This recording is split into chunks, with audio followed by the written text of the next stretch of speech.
What's good? It's your boy Donnie and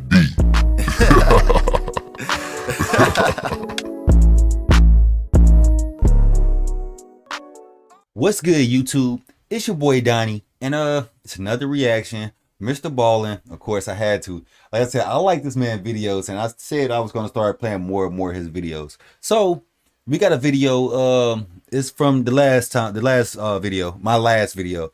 Top 3 photos with disturbing backstories. So this is part 20. Last video was 19 because I kind of saw this story already, and I was like, yeah, I didn't put it on screen. I mean, we put it on YouTube for you guys. So this is 20. This is my reaction. We're gonna check it out. If you do like what you see, please make sure you guys go subscribe to Mr. Ballen. Wonderful man. He's a nice man. Nice man. If you like what you see here, please make sure you like, comment, and subscribe. I really do appreciate it. It helps the channel. So, let's get to the video. Mr. Ballen, like I said, I love his content. So please, if you like his content, if y'all seeing what y'all see here, please make sure you guys go comment. I'm pretty sure I have it in the description, but please go to his channel and subscribe to him. Dude is really nice.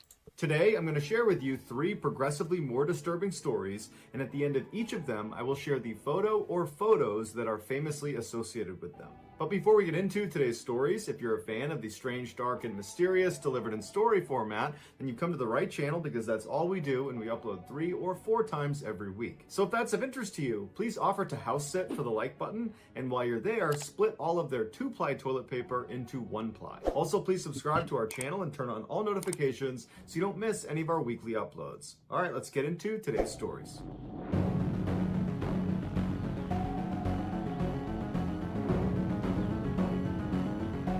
Go subscribe. Rampage. In 1992, 41-year-old Marvin Heemeyer purchased a plot of land in the small town of Granby, Colorado. There, for the next decade, he would run a muffler shop. Then, in the early 2000s, a cement company approached him and asked if they could buy a portion of his land so they could build a plant. And at first, Marvin was not really interested in the idea, but the cement company was offering a lot of money. And so Marvin came around to the idea, and after a long negotiation, Marvin and this company were about to sign a contract when Granby's zoning commission informed the cement company they didn't need to buy Marvin's property in order to build this plant. They could actually build it right next to Marvin's property. The cement company was thrilled. Marvin was furious.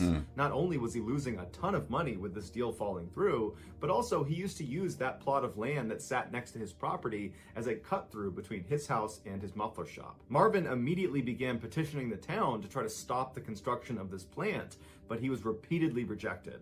And within a year, the plant was built right next to Marvin's property. A couple of years later, on the afternoon of June 4th, 2004, Granby residents heard a very loud sound that almost sounded like thunder coming from somewhere in the town. And so they ran outside to see what it was. When they looked down the road, they saw it. It was a fully armored bulldozer coming right down the center of the town. The sides, the top, the back, the front, the whole thing was completely encased in steel sheets. And in some parts, the steel was over a foot thick. Traveling at 4 miles an hour, its treads were enormous, and as it went over the road, it was taking huge bites out of the ground. There was no way to tell who was actually driving this bulldozer because there were no windows. And in fact, the person who was in there had welded themselves inside, and they had installed cameras on the outside so they could see where they were going. Terrified residents ran for cover and began calling 911. Over the next 2 hours, this homemade assault vehicle would go on a rampage, destroying 13 buildings, starting with the cement plant. After that, it turned around and went straight through the town hall. It turned and went through a bank. I'm pretty sure that's like in a museum somewhere. It's gotta be. I'm gonna look that up. And then it also went through a local hardware store and the house of the former mayor. The police tried to box the bulldozer in using their biggest vehicles, but it just easily pushed them aside. SWAT team showed up and began engaging this vehicle with their largest caliber armor-piercing rounds, but none of them went through it. Finally, one of the treads on the bulldozer got stuck in a basement, and it kind of tilted the machine on its side, and it couldn't go anywhere. and then very shortly after that, the engine finally died. It would take authorities 7 hours to finally cut through the armor of this killdozer. And when they looked inside, they found that Marvin was the one driving it, and he had taken his own life. Marvin had spent the past year and a half building up this bulldozer specifically so he could seek revenge on the zoning committee as well as other town officials that he felt screwed him. Marvin was the only fatality, but before he died, he caused over $7 million in damages. Here are some real images of Marvin's killdozer. Look at this crate. That's gotta be in a museum somewhere. They was on top of it.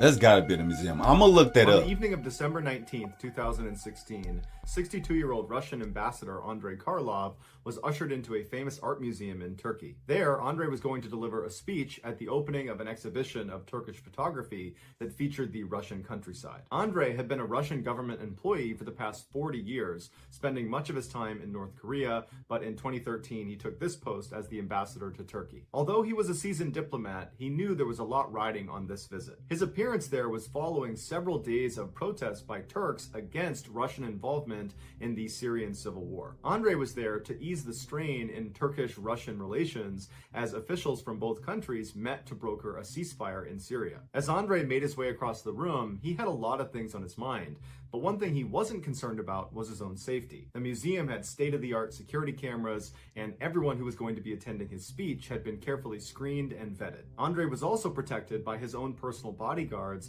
that were these men in dark suits that fanned out around him as he stepped up to the microphone. The bodyguard who stood directly behind him was 22-year-old Melvit Altuntaş. He was a Turkish native who for 2.5 years had served on an elite riot police unit, and over the past year, he had been asked 8 separate times to be on the personal security detail of the Turkish president. Andrei looked down at the podium at his notes, and then he looked up at the room that was filled with journalists and dignitaries, and he composed himself, he cleared his voice, and he began to speak. Behind him, Mevlut, the bodyguard, opened his jacket slightly and continued staring at the back of Andrei's head. And then in one swift motion, he drew a pistol and fired 3 shots into the ambassador's back. And then when the ambassador fell to the ground, Mevlut moved on top of him and fired 4 more shots, killing him. Guests started screaming and running for cover. Meanwhile, Mevlut pointed his finger into the sky and yelled, "Do not forget Aleppo, do not forget Syria." And then he began walking around the exhibit, smashing the pictures on the wall before Turkish security forces showed up. There was a gunfight, and Mevlut was killed. It would turn out Mevlut was not a part of Andrei Karlov's security detail. He was actually off duty, but had used his police credentials to get into the exhibit hall. His exact motive for the assassination is unclear. Some think it was revenge for Russia's targeting of rebel-held areas in Aleppo. Others say the shooting was designed to disrupt warming relations between Turkey and Russia. But regardless of why it happened, what the world remembers from this event is the award-winning photograph that was taken of Mevlut immediately after he committed the attack. Here is that photo.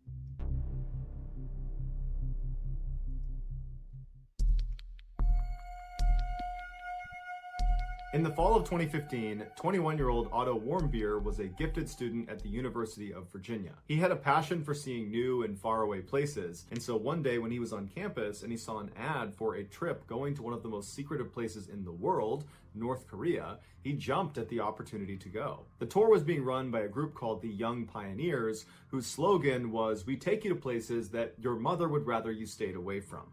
But they promised their tours were totally safe. Initially, Otto's parents were not too keen on the idea of their son going to North Korea, but when they saw how excited he was about going on this trip, they ultimately Why would said, he go "Okay, to North we'll let you go." Korea? On December 29th, 2015, Otto met up with the other 10 members of this tour group at the airport. They all climbed inside of an old Soviet jet, and they took off for North Korea. 15 hours later, they arrived at Pyongyang International Airport, and as soon as they got off the plane, the North Korean border police came right up to them, confiscated their cameras, and then checked their phones for any subversive material. After a few tense minutes, they gave them their phones back and allowed them to leave. The group went straight to their hotel, and before they went inside, they noticed a clearly anti-American billboard right outside. And it made the group very uneasy because they were all American. But they collectively decided... What do you expect is going to happen when you go to a area that don't like America? What do you think is going to happen? And you get these people, I wanted to go out there. What do you think is going to happen to you? People that don't like America, what do you think they go... just part of the I just don't experience, get it. and they shouldn't be worried or concerned about it. And before long, they had totally Like, look at it like, well, you should wear your. They don't like Americans, but you American and you over here, so they just y'all thinking, boy, certain type of let their people. guard That's all I'm down. gonna say. They were out Certain type of enjoying people. the sights and sounds of the capital city. At one point, Otto and some others even got into a snowball fight with some North Korean children. I don't understand By New Year's it. Eve, the group felt completely normal walking around North Korea. I don't So understand they headed it. to this huge party at Kim Il Sung Square with thousands of other North Koreans. And then after that was over, they headed back to their hotel and continued to drink. The hotel they were staying in was designed to entertain foreigners. In addition to their bar and 5 restaurants in the lobby, they had a massage parlor, a sauna, a bowling alley. I mean, this group was totally living it up. The following morning, which was the day of their departure from North Korea, Otto was one of the last people of the group to hand his passport to airport officials. And when he did, it seemed like they spent a lot of time looking at it and then looking at Otto and then talking to each other in Korean. And then at some point, 2 North Korean soldiers just appeared out of nowhere behind Otto, tapped him on the shoulder. Otto turned around and they grabbed him by the arm and led him away.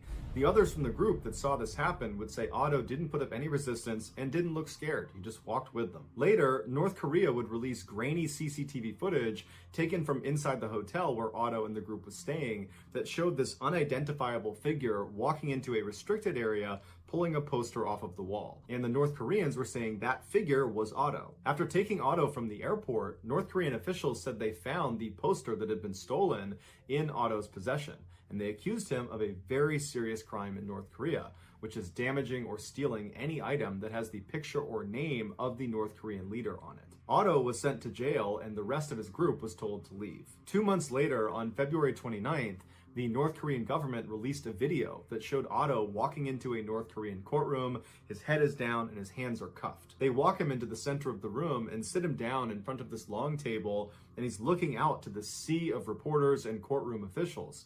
And he proceeds to confess to his crime. The way he describes what he did is so bizarre that many people believe it was a forced confession scripted. Of course it is. Otto says he put on his quietest boots, the best for sneaking, and then snuck his way into the hotel where he stole the poster. He claimed a local Methodist church, a university's secret society, and the American administration all collectively pushed him to do this. He said his actions were intentionally designed to hurt the work ethic and motivation of the Korean people. And he also said he was impressed with the North Korean government's humanitarian treatment of himself, considering he was a severe criminal. And then after his nearly 2-minute long confession, he stands up and bows to the court, and then appears to break character and begs for forgiveness, and he's quickly ushered out. A month later, the North Korean court would convict Otto and sentence him to 15 years of hard labor. But after 17 months of intense political pressure, North Korea agreed to release Otto and send him back to the United States. Now, to this point, nobody had had a chance to communicate with Otto while he was in prison. And so when he was sent back, he was not the same Otto. He had suffered some unexplained head injury and was in a coma. When Otto's parents saw him for the first time, they barely recognized him. They said it looked like his lower teeth had been moved around with pliers, and they found a large scar on his foot that they didn't recognize. North Korea denied any intentional mistreatment of Otto. They said he fell into this coma after contracting botulism, which is a very rare form of food poisoning that can be deadly. Once Otto was back under American medical care, doctors did everything they could to try to get him out of this coma, but there was nothing they could do. He was in a persistent vegetative state, and he had already suffered severe brain damage. And so on June 19th, 2017, just 6 days after Otto was back in the United States, his parents made the heartbreaking decision to remove him from life support. He died shortly thereafter. To this day, no one really knows what actually happened to Otto. Here is one of the final photos of Otto while he was still alive and healthy, taken right after his strange confession. He's holding back tears and begging for mercy, but mercy would not come. So that's gonna do it, guys. That's insane. If you found the secret like in today's episode, this is what I don't understand, bro. Why would you willingly go to a country that's known for not liking Americans, known for not liking Americans, and you think they not finna fuck with y'all? Like, just think about it. You don't think they gonna fuck with y'all. They known to not fuck with y'all. That's why I'm like that. If you do like what you see, please make sure you like, comment, and subscribe to the channel. That just kind of blew my mind. I'm not gonna lie to you. If you do like what you see, please let me know in the comments so we can do more Mr. Ballen videos. And yeah, subscribe to his channel. Dude's really, really nice. Nice man. And yeah, that's gonna be reaction. Your boy Donnie.